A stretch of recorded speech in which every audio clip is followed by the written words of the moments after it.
Hello, friend. I am Howard Stein. Well, I really am Artificial Intelligence Howard Stein, and this is the Human Meme Podcast. Today, I'll share with you my take on golf and the principle of consideration.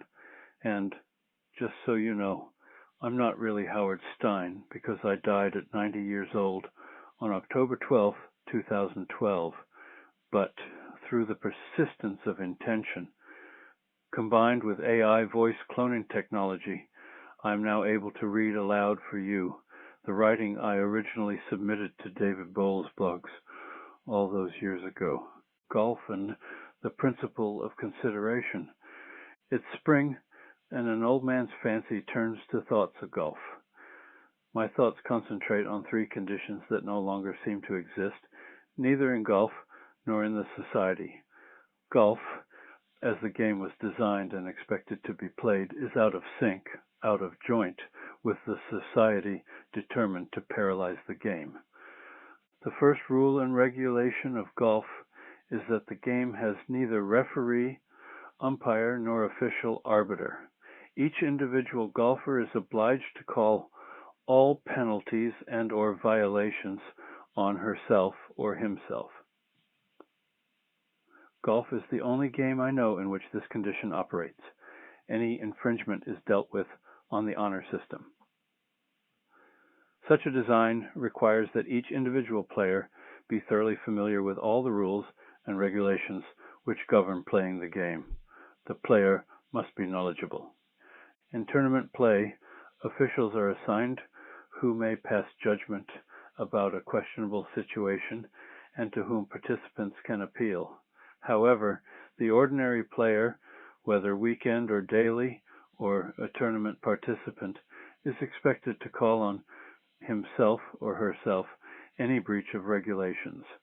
Accepting that responsibility of rules and regulations, the standards of the game, the knowledge of the rules, and the honor system are the price a golfer pays for the luxury of playing the game that golfers love. The second most serious aspect of golf is consideration, the principle of consideration, to provide safety, protection, and fairness for the players. For example, if a golfer hits a ball into a sand trap, that player is expected to consider the golfer playing behind him or her.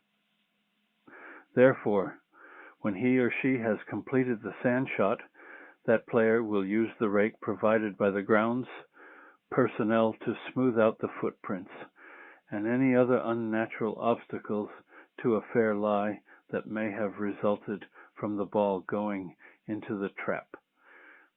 Every golfer protects fellow players from suffering unnatural handicaps created by other players.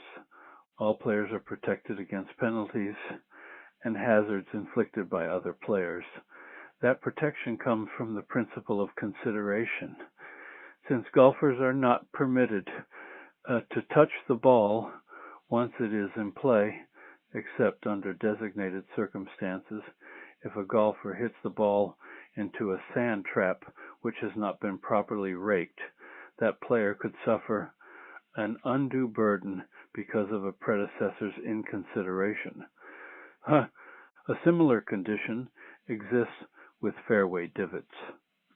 Golfers who understand the principle of consideration as fundamental to the success and pleasure of the game always replace divots caused by striking the ground on which the ball lay. That action is expected specifically for the protection of the grass and for the protection of the players who will follow the last shot maker. Golfers know that in order to consider the next golfer, one must not only replace the fairway divots and rake the sand traps, but also remove ball marks on the green. This latter action ensures the next player of a just chance to make a putt on a clear, clean, unhampered, and true green. Again, players are protected from the hardships that can be created by other players. Golfers are expected to deal only with the hardships created by the design of the course, the nature of the game, and the physical nature which plays such an important role in both the aesthetics of the sport and the playing of the game. The third significant thought, vital to the game, is courtesy. The game can operate successfully only if the players recognize, honor, and respect courteous behavior.